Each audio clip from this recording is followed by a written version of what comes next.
Ja, Here, wanneer ons die woorde sing, mag dit woorde wees wat uit ons hart uitgesing word. Vader, woorde wat ons werklik bedoel om U lof te bring en om U eer te gee. Want is net U wat waardig is. Here, ons offer ons tyd op en ons doen moeite, want hierdie verhouding met U is belangrik. Ons wil hê, Vader, dat U Uself tog oor ons sal ontferm. U is ons beginpunt en U is ons einde. U is die een wat lewende asem in ons ingeblaas het en ons verskuldig U alles, Here. En dit is 'n voorreg. Dit is werklik 'n voorreg om te kan sê dat ons U kan ken. En dankie dat U ons al reeds geken het. Seën net die preek, Here, seën in U harte. En mag U woord uitgaan en mag hy nie leeg terugkom nie. Mag hierdie woorde ons lewens transformeer en mag ons ligdraers wees van dit wat ons vandag hoor. In Jesus naam. Amen. En dankie, julle is welkom om julle sitplek in te neem. Ek dink ek gaan sommer by hierdie geleentheid gebruik maak om vir Bram die geleentheid te gee. Vandag is ons dag van gebed, maar Bram gaan dit vir ons begelei. Dankie Bram, en hy sal julle meer daaroor vertel.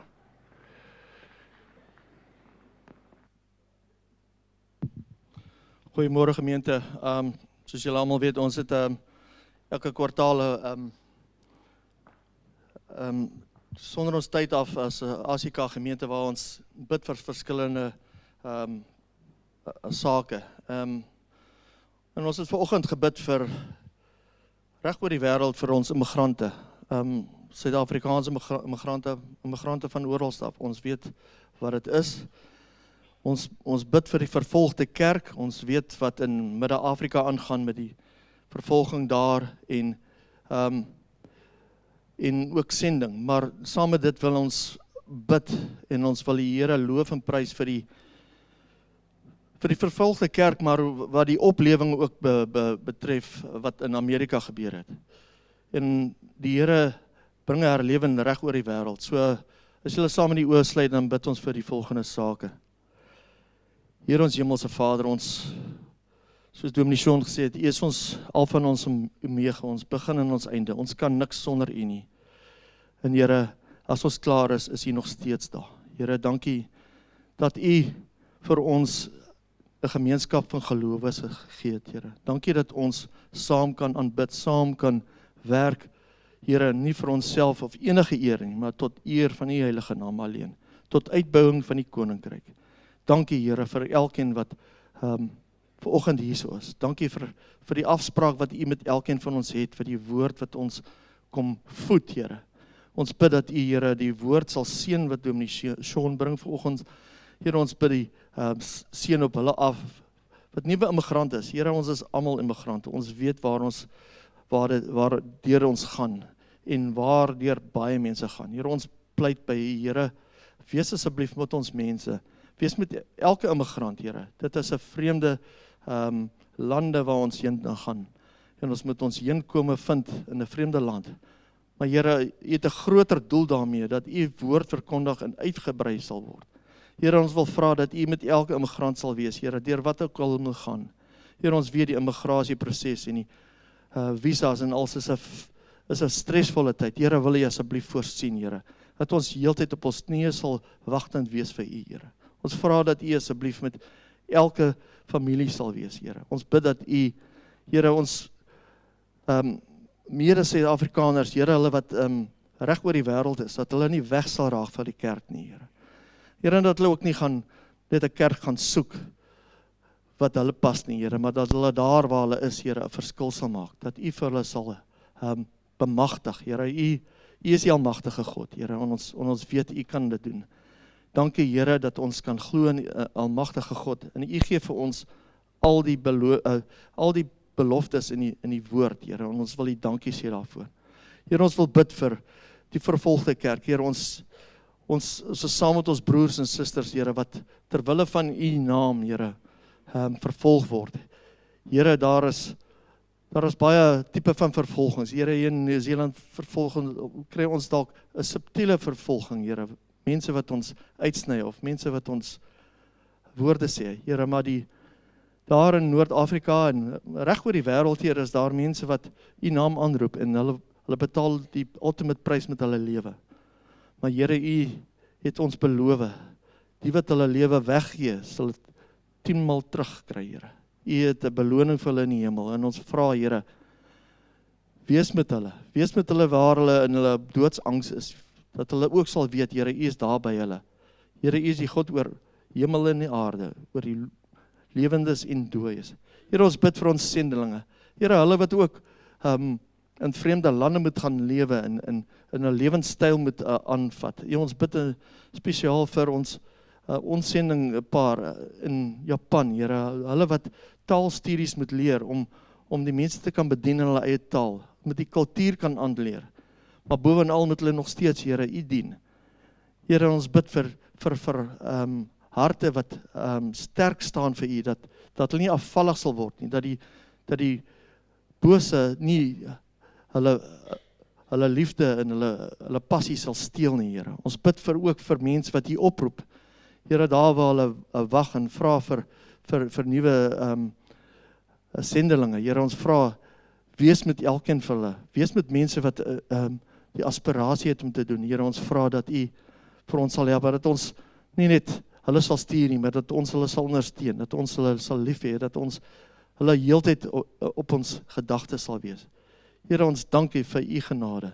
Dankie dat U ook ons kon stuur in hierdie wêreld in Nieu-Seeland om U sendelinge te wees, Here. Ons kan sendelinge wees hier in ons dorp, en ons vra, Here, help ons tog daarmee. Here, vergewe al ons sondes, Here, wat ons gedoen het, Here, ons teen U en teen ons medemens. Ons vra, Here, dat alles wat ons doen, dit al sal alleenlik wees tot eer en verheerliking van die heilige naam en uitbreiding van die koninkryk. Laat U wil geskied, ons Here en ons God. Amen.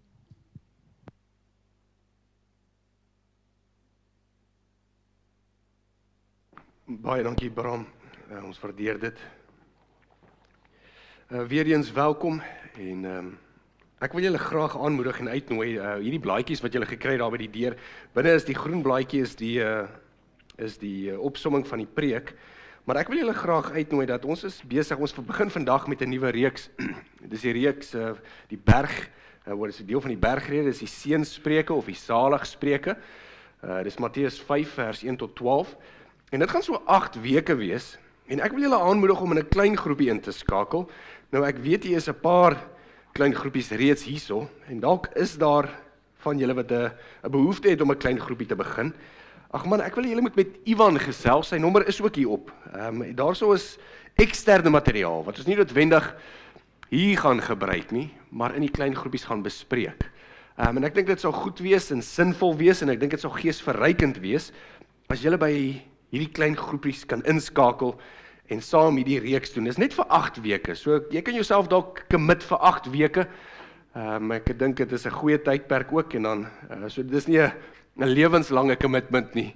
Dit is daarom vir 8 weke, en dan kan julle lekker saam kuier, en dan ook die preke bespreek en die deurlopende tema. Ons tema is 'n tema van ware geluk. Ware geluk. Wat behels dit dat 'n Christen regtig moet gelukkig wees? Dis waaroor ons spreek. En miskien het jy al daai vraag gevra. Ek onthou toe ek op skool was, het ek gesê, as ek net kan klaar kry met skool, dan gaan ek dit maak. En toe is ek klaar met skool, glo dit of nie. En net na skool, toe sê ek, jong, toe word ek 'n vakleerling. Ons praat van 'n appie. Nee, nie 'n appie nie, maar hulle hanteer hulle seker dieselfde, maar toe word ek 'n appie. En toe sê ek vir myself, jong, as ek net kan kwalifiseer, dan gaan ek dit maak. En toe kwalifiseer ek. En nadat ek gekwalifiseer het, toe sê ek, weet jy, nou kort ek 'n kar. As ek net daai kar kan kry, dan gaan ek gelukkig wees. En ek kry die kar. En na die kar, toe sê ek, as ek net kan trou, en toe trou ek. Ek is gelukkig. En toe ons getroud is, toe sê ons, as ons 'n kind kan kry, dan gaan ons lewe vol wees. En toe kry ons 3. En ons lewe is vol. Baie vol. Maar so besef ek, nou is van julle vra seker nou, julle kan nou 'n stapie verder gaan, want ek is dalk bietjie verder daarvan af. Jy vra dalk nou, as ek net kan aftree, as ek daai pensioen kan kry, huisie by die see, dan het ek dit. En dan as jy op pensioen is, ek weet dan nie meer wat vra ou as jy op pensioen is nie. Kleinkinders. En dan kom die kleinkinders. Dan moet hulle net weer 'n bietjie huis toe gaan. Maar mense, ons lewe so, nee, ons lewe met die idee dat as ek net die volgende hoogtepunt kan kry, dan daar lê my vreugde, daar lê ware geluk. Maar is dit regtig vir ons ware geluk? Het jy al 'n bietjie stil gestaan en jouself gevra, wat is ware geluk? Ware vreugde. Nou die tema van ware vreugde, dit is 'n universele tema. Mense bespreek dit al oor die eeue heen. Die filosowe sê ware vreugde is kennis en is wysheid, jy weet. En baie motiverende sprekers sê ware vreugde lê om jouself te ontdek, wat seker tot 'n mate waar is. Ek weet ook baie van die verkoopsmanne, hierdie ouens, ek weet nie of hier 'n plek is soos Verimaak hier in Nieu-Seeland nie, maar daai Verimaaks agente daar in Suid-Afrika, hulle sê as jy net hierdie stofsuier het, dan gaan jy gelukkig wees, asof hierdie een produk soveel vreugde vir jou bring. Maar almal het hulle eie idee oor ware vreugde, ware geluk, wat dit regtig behels om soveel vreugde in jou lewe te kry. Daar is selfs sulke prentjies wat op 'n tyd uitgegaan het. Ek weet nie of julle dit kan onthou nie. Ek dink ek het 'n paar van hulle. Dan sê daar happiness is an unexpected discount, nee. En dan ek dink ek het nog so 2 of 3 Louis het opgesit. Happiness is checking in at the airport for your holiday.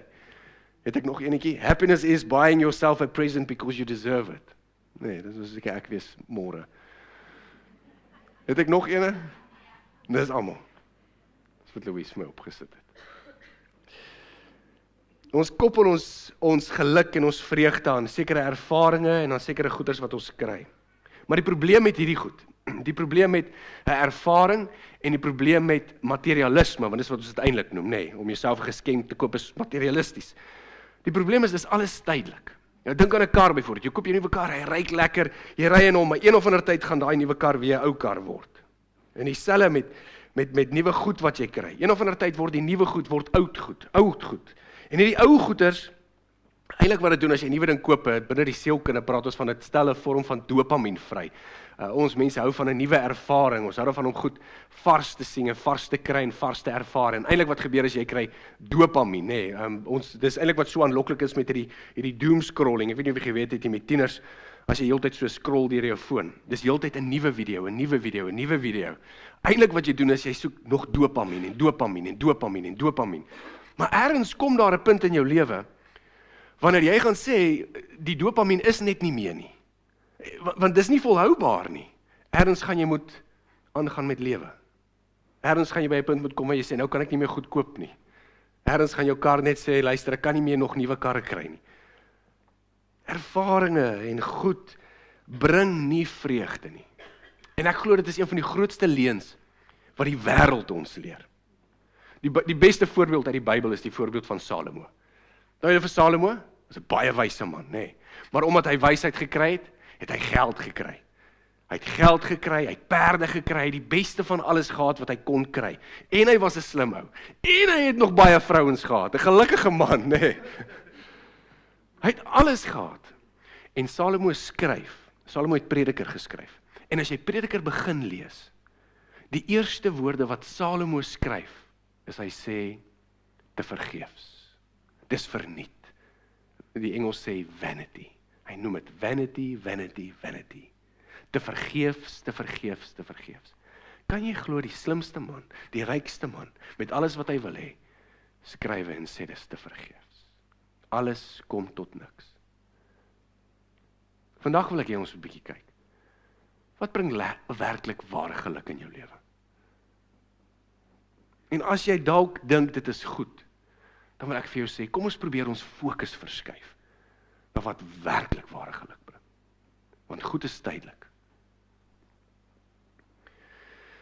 Ek weet ook die een sielkundige, hulle praat van positiewe sielkunde. Ek verwys na die sielkunde omdat ek my graad in sielkunde gedoen het aanvanklik eers, voor ek teologie gaan swat het, maar die een sielkunde het gepraat positiewe sielkunde, nê. Hulle sê altyd jy moet vir jouself in die spieël kyk. Elke oggend moet jy jouself in die spieël kyk. Elke aand voor jy gaan slaap, kyk jy vir jouself in die spieël en dan moet jy vir jouself sê, jy kyk vir jouself en jy moet vir jouself sê jy is gelukkig. Nee, jy moet vir daai oulike stukkie vleis kyk en sê ek is gelukkig. Ek is 'n gelukkige ou. Maar selfs dit om jouself te probeer kondisioneer, bring nie ware geluk nie. Dit bring nie, want dit is alles tydelik, want daar gaan een of ander tyd wees in jou lewe wanneer jy net nie lus is om mee in 'n spieël te kyk nie. Ek dink Gerry gebruik altyd die voorbeeld, sê jou ligtyd hardloop uit, jou airtime, jy's nou klaar, jy's nou moeg. Maar wanneer dit kom by Christendom, wil ek hê elkeen van ons moet weet dat ware geluk is werklik iets wat moet deel wees van ons. Permanent. En God is besorgd oor ons vreugde. Regtig. Christendom is nie 'n konsep van God is bo, ergens op 'n wolk, ons lewe hier onder op die aarde en God probeer ons lewe vir ons moeilik maak nie, want hy gee ons net klomp reëls nie. Dis nie Christendom nie. Ja, God is besorgd oor ons vreugde. Inteendeel, hy noem dit in Filippense 4:4 wat sê hy verbly jou in die Heer. En nie net daar nie, in Johannes 15:11, hy sê dit het ek Jesus vir julle gesê sodat my blydskap in julle kan wees en julle blydskap volkome kan wees. En selfs een van die vrugte van die Gees is vreugde. So met hierdie idee van vreugde, wil ek hê ons moet nou ons skrifvers lees. Matteus 5, vers 1 tot 12. So dit is die hele saligspreuke. Dis die saligspreuke. Ons gaan die hele gedeelte lees, maar ons gaan nie alles behandel vandag nie. Matteus 5, vers 1 tot 12. Ek lees uit die 2020 vertaling. Toe Jesus die skare sien, het hy teen die berg opgegaan, hy het gaan sit en sy disippels het na hom gekom. Hy het begin praat en hulle geleer en gesê, gelukkig is die armes van gees, want aan hulle behoort die koninkryk van die hemele. Gelukkig is die wat treur, want hulle sal vertroos word. Gelukkig is die sagmoediges, want hulle sal die aarde erf. Gelukkig is die wat honger en dors na geregtigheid, want hulle sal versadig word. Gelukkig is die barmhartiges, want hulle sal barmhartigheid ontvang. Gelukkig is die wat suiwer van hart is, want hulle sal God sien. Gelukkig is die vredemakers, want hulle sal kinders van God genoem word. Gelukkig is die wat vervolg word, terwille van geregtigheid, want aan hulle behoort die koninkryk van die hemele. Gelukkig is julle wat honger. Gelukkig is julle, wanneer die mense julle om my ontwil beledig en vervolg en vals beskuldig van alles wat sleg is. Wees bly en jubel, omdat julle beloning groot is in die hemel. Hulle het immers die profete voor julle net so vervolg. Nou hierdie gedeelte wat ek nou gelees het, net om ons bietjie konteks te gee, sodat ons verstaan. Jy het gesien in vers 1 en 2, het Jesus die berg opgegaan en hy het gaan preek, hy het sy disippels nader geroep. Daar was 'n skare mense ook daarso. Hierdie is die eerste preek wat ons het in die Nuwe Testament. Is hierdie preek in Matteus 5. Dis nie net die eerste preek nie, ek glo ook dis die beste preek. En nie net is dit die eerste en die beste preek nie, dis ook deur die beste prediker, Jesus homself. Die hele preek strek van Matteus 5 tot Matteus 7. En hier's wat my so half bietjie in verwondering los. Jesus begin die eerste preek, die beste preek. En die eerste ding waaroor hy praat is my vreugde. Dis vir my besonders. Hy praat oor ons vreugde, oor gelukkig, wat dit werklik is en wat dit werklik beteken. Nou Christendom het te maak met blydskap, het te maak met vreugde. Christus is oor die algeheel veronderstel om rond te loop met 'n ligte hart, 'n hart wat leef uit vreugde. 'n Gelukkige hart. En vir die volgende paar weke wil ek hê ons gaan kyk wat elkeen van hierdie saligspreuke is. Ons gaan kyk wat dit is om werklik 'n gelukkige Christen te wees. Maar voor ons daar kom, moet ek eers onsself so bietjie voorberei. So ons gaan deur hierdie hele reeks, en dis hoekom ons gepraat het van 'n weg en 'n berg en 'n pad. Ons gaan deur hierdie hele reeks gaan ons die prentjie gebruik van 'n berg en 'n bergklimmer. Dis die prentjie wat ons gaan gebruik.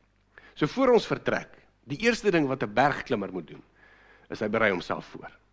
Hy kry sy gereedskap reg, hy pak sy tassie, hy laai homself vol proteïene, hy's reg om die berg te klim. Dis 'n voorbereidingsproses. En dit is wat ek wil hê vandag moet ons doen. Ek wil net hê ons moet kyk na wat ware geluk is, voor ons werklik dit verstaan. Net so bietjie dit probeer definieer. Want as ons dit kan verstaan, dan gaan al die seënspreuke of die saligspreuke gaan vir ons sin maak. Jesus begin sy preek met die woordjie salig, nê. Hy sê salig of geseënd of gelukkig. Nou hierdie drie woorde werk as sinonieme binne hierdie konteks. Die Griekse woordjie wat hy gebruik is eintlik makarios. So hy sê Ons noem die seënspreuke of die saligspreuke, want dit begin, salig is die, salig is die, salig is die, salig is die, nee, salig is die wat treur, salig is die wat honger. So dis hoekom die saligspreuke is. Nou salig en gelukkig, soos ek sê, is sinonieme. Die Griekse woordjie is makarios. Makarios beteken eintlik seën. So eintlik wat ons kan sê is geseënd is die, geseënd is die, geseënd is die. Maar nou vra ons, hoekom sit hulle geluk daarin? Wel, geluk of vreugde is 'n produk van seën.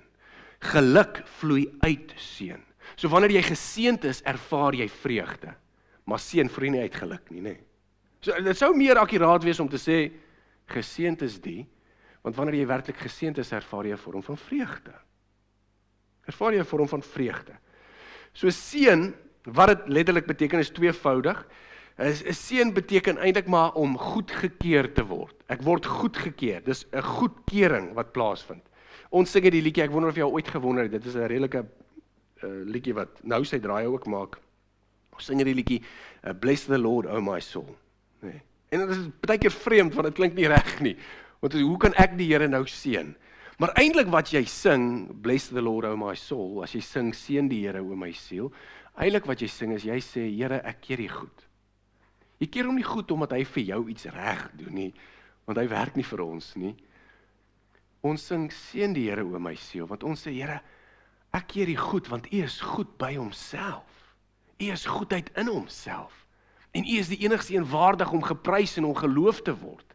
So as ek sing, seën U Here, sê ek, Here, U is so goed, my binneste, my siel wil U seën van U goedheid en U grootheid.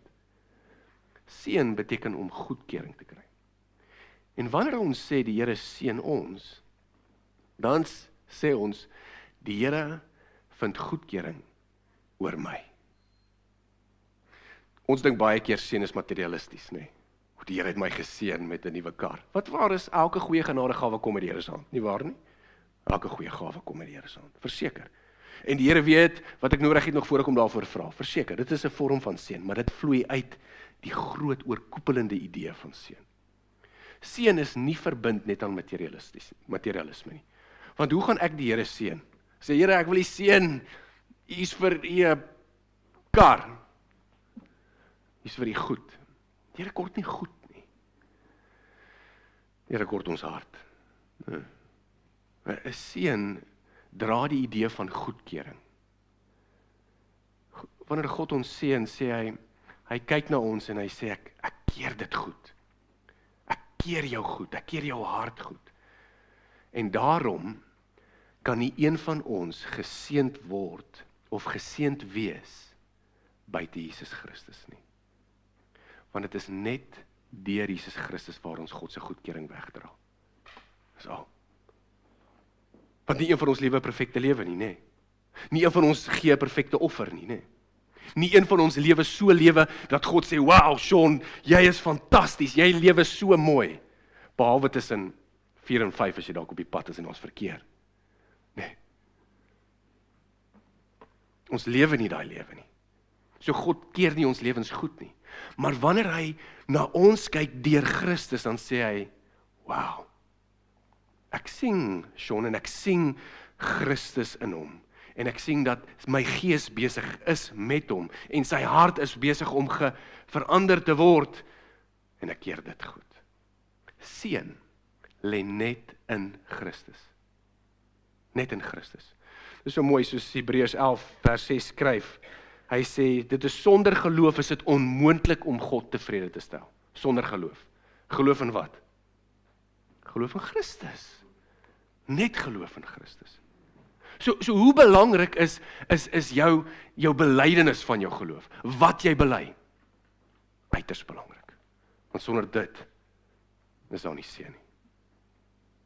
Eintlik, sonder dit is daar net vervloeking. Want dit is die teenoorgestelde van seën. So seën dra goedkeuring weg. Seën is waar God sê, ek kyk na jou en ek is tevrede oor Christus in jou, oor my gees in jou en oor hoe ons werk aan jou. Die tweede idee van seën is dat seën is 'n vorm van vreugde te hê. Om 'n vorm van vreugde te hê wat nie beïnvloed word deur eksterne omstandighede nie. Dit is 'n innerlike vreugde, 'n innerlike vrede. Seën beteken om 'n innerlike staat te kweek binne in jou, ten spyte van wat om jou aangaan. Dis seën. Seën word nie veroorsaak deur omstandighede nie, en seën word ook nie beïnvloed deur omstandighede nie. So as ek my voorbeeld kan gebruik van die bergklimmer, sy rugsakkie is op, sy skoene is vas, en hy sit sy voet in die pad. En hy praat met sy gids gepraat, of sy instrukteur wat hom begelei het, en die bergklimmer is voorberei. Hy's voorberei, hy weet, hy gaan nou berg klim. Hy gaan nie net 'n paadjie stap nie, hy gaan by 'n berg kom, daar gaan kraanse wees, daar gaan wind wees, daar gaan selfs sneeu wees. Hy het fyn geluister na alles wat hom geleer was. Hy het geoefen, hy is voorberei. En soos hy klim, besef hy, omstandighede is moeilik. Hy klim en hy klouter en is wind en is weer, nê, en is moeilik. Maar hierdie bergklimmer is voorberei. Hy het dit verwag. Nou sal ons vra, hoe voel die bergklimmer? Ek dink hy voel goed, want hy weet dit het gekom, of hy weet dit gaan kom, en dis waarvoor hy tog geoefen is. So nou soos hy klim, kry hy 'n vorm van selfvertroue, 'n vorm van vrede, 'n vorm van vreugde. En soos hy klim, staan sy gids wat al klaar voor hom uitgeklim het van daar bo af, en sy gids kyk af op hom, en sy gids sê vir hom, ja, jy klim net soos ek jou geleer het, dis fantasties, dis mooi. Dis die konsep van seën. Die konsep van seën is, ons klim deur lewe, deur wind en weer. Klim ons. Omstandighede is moeilik, maar ons weet wie is by ons, en wie berei ons voor, en wie is in ons, en wie is met ons. En daarom sê ons, al waai die wind, al is daar 'n kraans, al werk immigrasie nie altyd mooi nie. Ons weet wie is by ons. Ek kry daai vrede en vreugde in die midde van my storm. En nie net dit nie.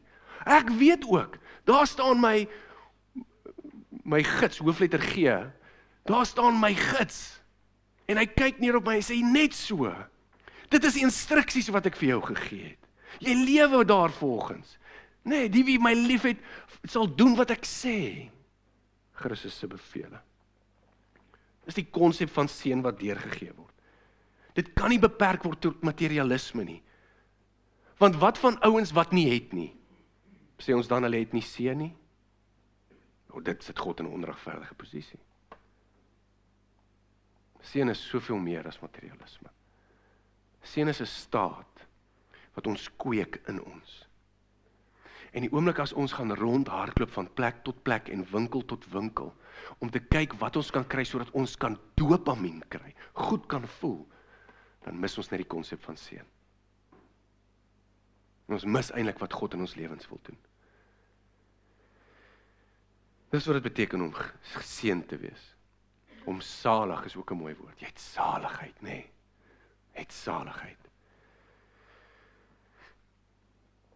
Innerlike vrede. Ons is geseënd omdat ons die vrede en die vreugde van God in ons het, en omdat ons weet, dis hy wat op ons neerkyk. Ware geluk, en ek beklemtoon dit weer, is nie iets ekstern nie. Ware seën is nie ekstern nie. Want alles wat ekstern is, gaan vergaan. Dit gaan vergaan. Ons liggame verouder, net soos ons karre verouder. Ons huise word oud, alles. En dit is nie vir ewig nie.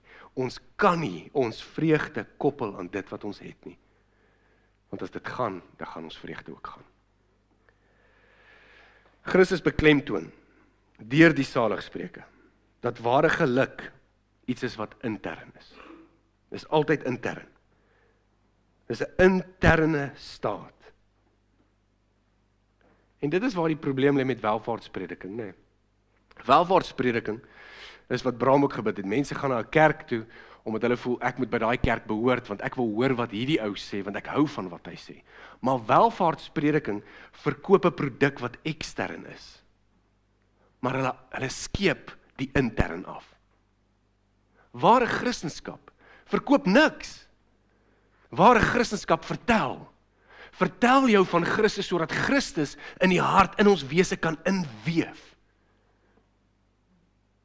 eksterne Christendom, materialistiese Christendom, welvaartsprediking, dit trek mense by die honderde, want almal soek nuwe goed.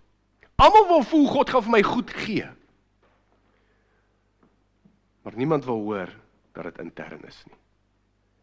Want dit werk op 'n slegte eienskap van die vlees, nê. Dit werk op gierigheid. Welvaartsprediking werk op gierigheid. Hoe meer ek kan kry, hoe meer wil ek hê, want hoe beter gaan ek voel. Meer dopamien. Die evangelie van Christus werk nie op gierigheid nie.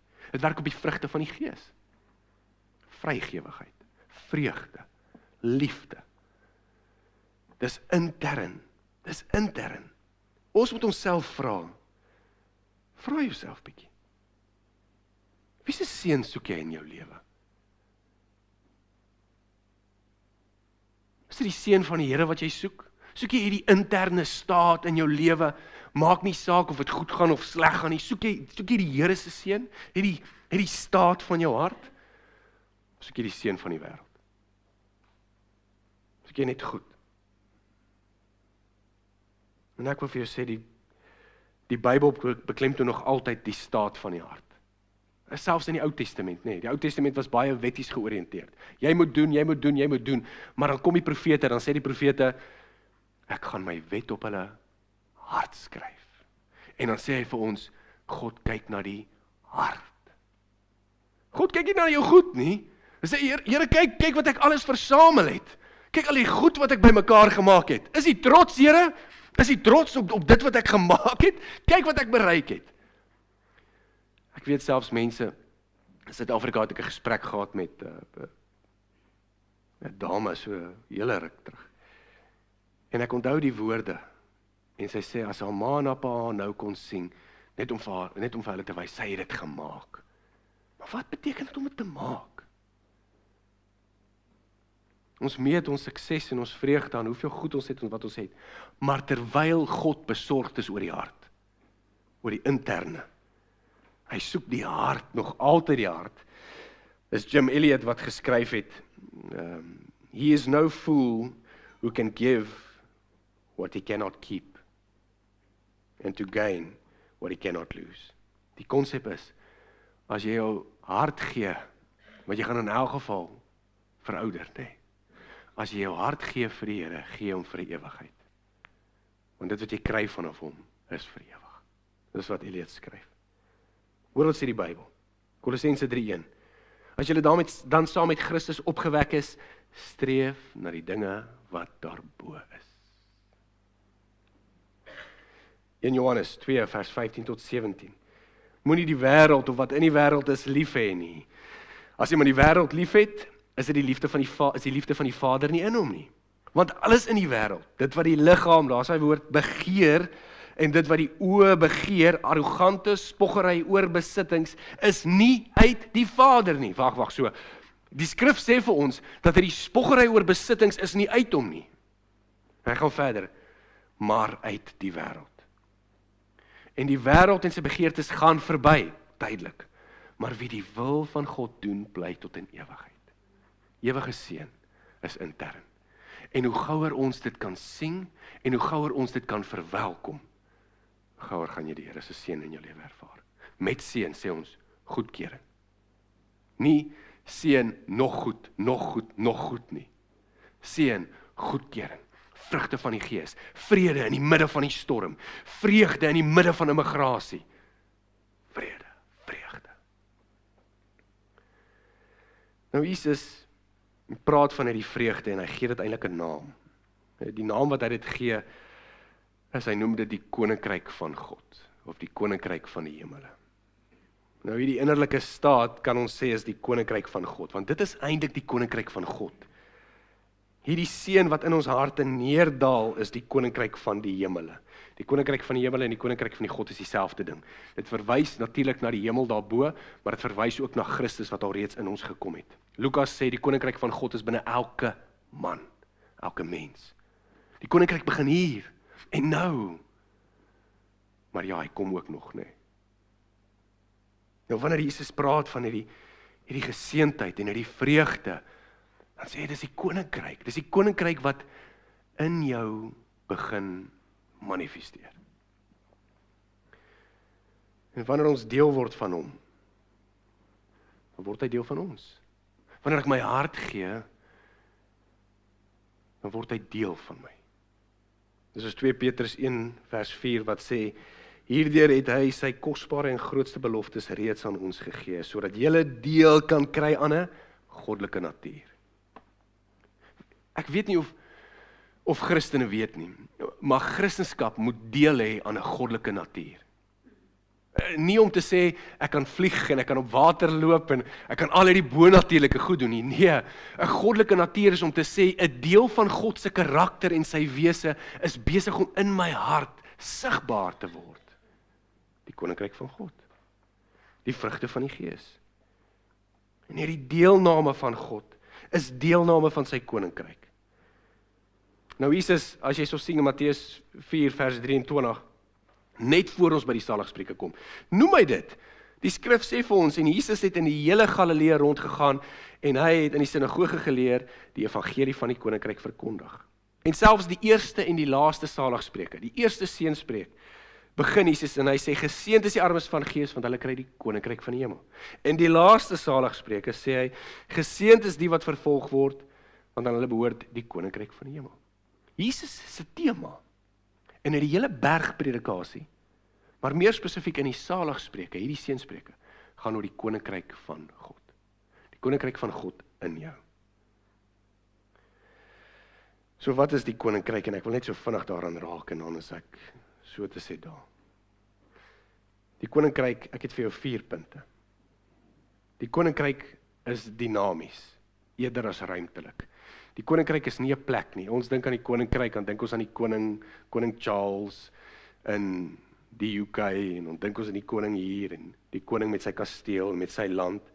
Dit is nie die Here se koninkryk nie. Die koninkryk is nie 'n geografiese grens nie. Die koninkryk is nie 'n plek nie, maar dit is eerder 'n heerskappy. Dis waar hy heers. Heers Christus in jou hart? Heers hy in jou hart. Nie besoek hy jou hart nie. Heers hy in jou hart. Want as hy heers, beteken dit hy's koning in jou hart. Christus se koninkryk gaan oor 'n heerskappy. Dis die ruimte waar God heers. Tweedens, die koninkryk, almal is deel van die koninkryk, of jy daarvan hou of nie. Selfs ateïste. Selfs die ouens wat 'n lou lewe lewe. Selfs die ouens wat 'n volharding lewe. Almal is deel van die koninkryk, maar nie almal is in die koninkryk nie. Ons sê almal is deel van die koninkryk omdat God oral heers. Heers God oor hierdie wêreld? Ja, ons sing dit. Hy regeer oor die heelal. God heers oral, want hy is soewerein en elke knie sal buig. Party ons gaan buig in skaamte en ander ons gaan buig in aanbidding. Waar heers God oral? So wie is deel van die koninkryk? Almal. Maar wie is in die koninkryk? Die wie hy liefhet en die wie hom liefhet. Een van die voorwaardes natuurlik vir die koninkryk, of hoe jy in die koninkryk inkom, is die wedergeboorte. Johannes 3 vers 3 en 5, nee. Jesus het hom geantwoord, hy praat met Nikodemus, en Jesus sê, as iemand nie van bo gebore word nie, kan hy die koninkryk van God nie sien nie. Jy kan alleen in die koninkryk inkom, as jy weer gebore word. Geestelik gebore word. As God iets in jou hart bewerkstellig. As sy gees werk en jy draai van die ou stikkende pad wat besig was om na die verderf toe te lei. Derdens, die koninkryk is nou al hier, en ek het gesê, maar hy is nog nie ten volle nie. Die koninkryk is in ons harte, hy is in julle harte, hier waar ons sit in kerkhou is die koninkryk van God, daar waar die woord gepreek word is die koninkryk van God, daar waar die sondagskool waar Christus verkondig word is die koninkryk van God. Hy is hier, maar nie ten volle nie. Want daar is nog 'n stikkende wêreld. Ek dink aan die gelykenis van die man wat gaan na 'n verre land toe in Lukas 19. 'n Man het gegaan, 'n man met hoë aansien het gegaan en hy het sy land gelos en het gegaan na 'n verre land toe, nê. En toe kom hy terug. Met heerskappy. Dis die konsep van Christus. Christus het ons gelos, maar hy het ons gelos as weeskinders nie. Hy het ons gelos met die koninkryk in ons, sy gees in ons. Hier's 'n vorm van heerskappy in ons en onder mekaar. Maar hy kom weer terug en dan kom herstel hy die koninkryk ten volle. So die koninkryk is, maar hy is nog nie te volle nie. Die 4de punt, die koninkryk bring altyd gehoorsaamheid voort. As die koninkryk van God in jou is, bring dit altyd gehoorsaamheid voor. Want wanneer die koninkryk in jou begin werk, dan bewerk hy 'n vorm van lojaliteit. Lojaliteit teenoor die koning. So die koninkryk is 'n heerskappy. Die koninkryk is oral, maar net sekere mense is in hom. Die koninkryk is nou al hier, maar nog nie ten volle nie. Die koninkryk bring altyd gehoorsaamheid voor. En die saligspreuke bevestig juist dit. Die saligspreuke gaan vir ons wys, hoe lyk dit werklik om geseënd te wees, wanneer die koninkryk van God begin in ons groei en floreer. Maar hier is vir u nuus, want ek weet wat doen ons. Ons doen dit, ek is skuldig daaraan. Ons vat gewoonlik 'n lysie, en ons vat die preeknotas en ons sê, goed, die dominee het gesê, dit en dit en dit en dit moet ek gaan doen. Die saligspreuke is nie 'n lysie van goed wat jy moet doen nie. Want jy gaan dit nie reg kry nie. Dis nie 'n lysie van goed wat ons moet doen om gelukkig te wees nie. Ek wil hê jy moet weet, die saligspreuke is iets wat in jou groei. Dis iemand wat jy word, dis 'n staat wat jy bereik. Dis nie 'n lysie van goed nie. As ons hierdie lysie van goed gaan doen, gaan ons teleurstel. Ons gaan, en hoe, die eerste saligspreuk sê, geseënd is die wat arm is van gees. Hoe is jy arm van gees? Hoe kies jy om arm van gees te wees? En tweede een sê, geseënd is die wat treur. Jy gaan eie sny, tot jy rooi is in die gesig. Jy gaan nie die Here se seën ervaar nie. Dis nie 'n lysie van goed en ons moenie kyk na dit na 'n vorm van verantwoordelikheid nie. Ons praat van, binne die teologiese term praat ons van indikatief en imperatief. Die saligspreuke is indikatief. Dit wys vir ons hoe Christene lyk. En dit is ook 'n proses van hoe 'n Christen verander. Moenie verwag om te sê die eerste keer nou kom ek tot bekering, nou gaan ek al die goed in plek hê nie. Nee. Christus beskryf die ideale prentjie van hoe 'n Christen moet lyk.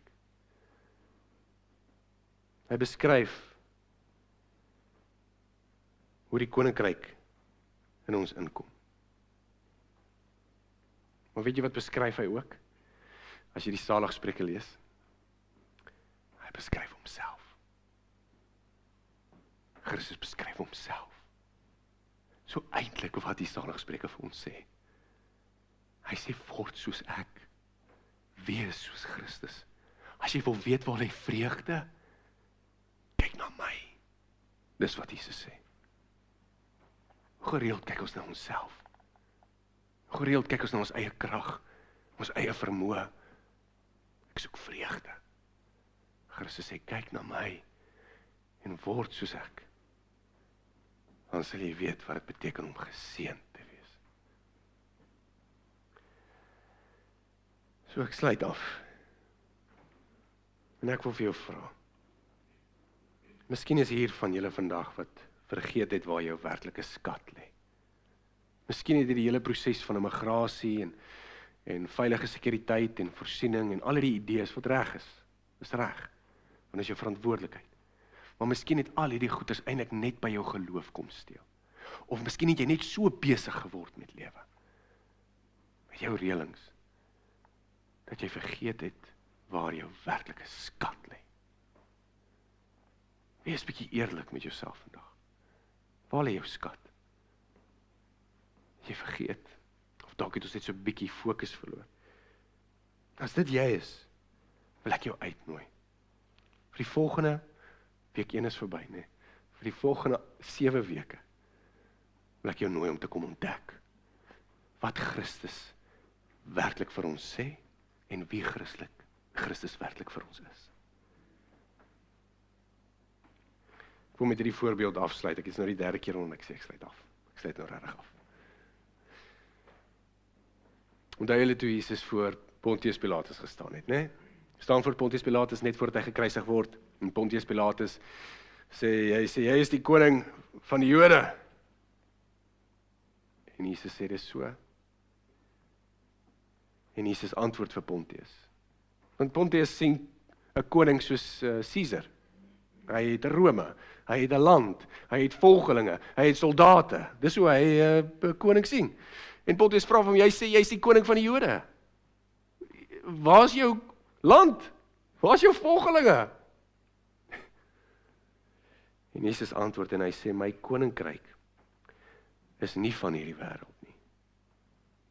Want as Jesus se koninkryk van hierdie wêreld was, sou hom geveg het. Swaarde en bloed, nee. Ons is Christene. Ons is nie passief nie. Ons is aktief. Maar ons sit geduldig en wag vir ons koning om terug te kom. Vir die ware stryd. Moenie fokus verloor oor wie jou koning is nie. Moenie fokus verloor oor wie werklik heers in jou hart nie.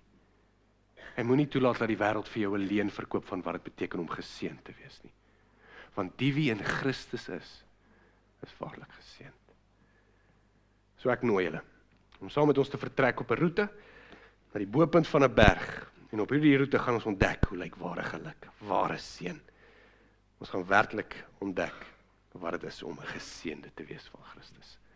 Kom ek bid. Hemelse Here Vader, 'n voorreg om net vandag stil te kan staan en bietjie in ons harte te kan kyk oor waar my lojaliteit dalk lê. En nie net dit nie, Here, maar ook om bietjie te ondersoek oor hoe ek dalk vreugde verloor het oor die laaste paar jaar. En hoe ek vergeet het wat my werklik vreugde bring. Ag Here, my gebed is dat U Gees, deur die krag van U Gees, hierdie waarheid in ons harte vandag sal kom bewerkstellig. Dat ons na U sal kyk en sê, waarlik kom my hulp van bo. Waarlik is Jesus Christus koning van my hart, redder van my siel. En waarlik vind ek my hulp en my krag en my vreugde in Hom. Ek wil vra dat U die woord sal val op vrugbare grond en gee dit water, Here, soos net U alleen kan doen. En laat dit groei in die wonderlike naam van ons Here Jesus. Amen. Vriende, nou